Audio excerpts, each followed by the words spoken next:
കോഴിക്കോട് മിഠായി തെരുവിൽ വൻ തീപിടുത്തം. രാധാ തിയേറ്ററിന് സമീപത്തെ മോഡേൺ ടെക്സ്റ്റൈൽസ് കത്തിനശിച്ചു. ഫയർഫോഴ്സും നാട്ടുകാരും 2.5 മണിക്കൂർ ശ്രമിച്ചാണ് തീയണച്ചത്. ഷോർട്ട് സർക്യൂട്ടാണ് തീപിടുത്തത്തിന് കാരണം എന്നാണ് പ്രാഥമിക നിഗമനം.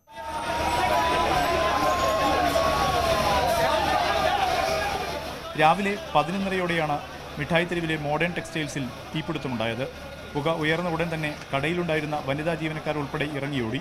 3 നിലകളായി 4000-ലധികം ചതുരശ്ര അടിയിൽ പ്രവർത്തിച്ചിരുന്ന മോഡേൺ ടെക്സ്റ്റൈൽസ് പൂർണ്ണമായി കത്തിയമർന്നു.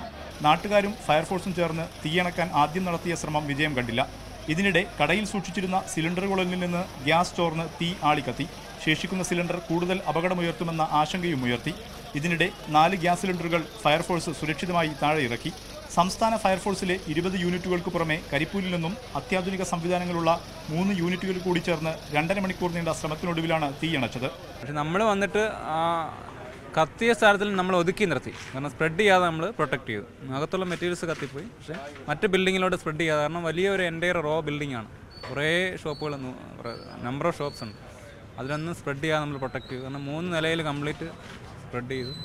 പിന്നെ സ്മോക്ക് ഉണ്ടായിരുന്നു, വളരെ വലിയ സ്മോക്ക്, പുകയുണ്ടായിരുന്നു. പുക പുറത്ത് കളയാൻ പറ്റുന്നത്. അപ്പം നമ്മൾ അതുപോലെ ബിൽഡിങ്ങിനകത്ത് കയറാൻ വഴികൾ പോലും ഇല്ലായിരുന്നു. പല സ്ഥലം പൊളിച്ചിട്ടും ഗേറ്റും ഗ്രില്ലും അതുപോലെ ഷട്ടറൊക്കെ പൊളിച്ചിട്ടാണ് അകത്ത് കയറിയത്.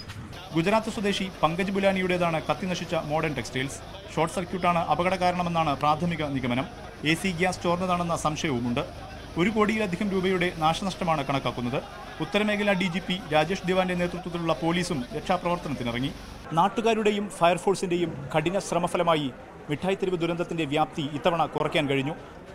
എന്നാൽ ഏത് നിമിഷവും പൊട്ടിത്തെറിക്കാവുന്ന അഗ്നിപർവ്വതമായി മിഠായി തെരുവ് ഇങ്ങനെ നിലനിൽക്കുന്നത് എന്തുകൊണ്ടെന്ന വലിയ ചോദ്യം ബാക്കിയാവുന്നു. മിഠായി തെരുവിൽ നിന്നും ക്യാമറമാൻമാരായ സുമേഷിനും വിനോദ് കുമാറിനുമൊപ്പം മുഹമ്മദ് ഷഹീദ്, ന്യൂസ് 18.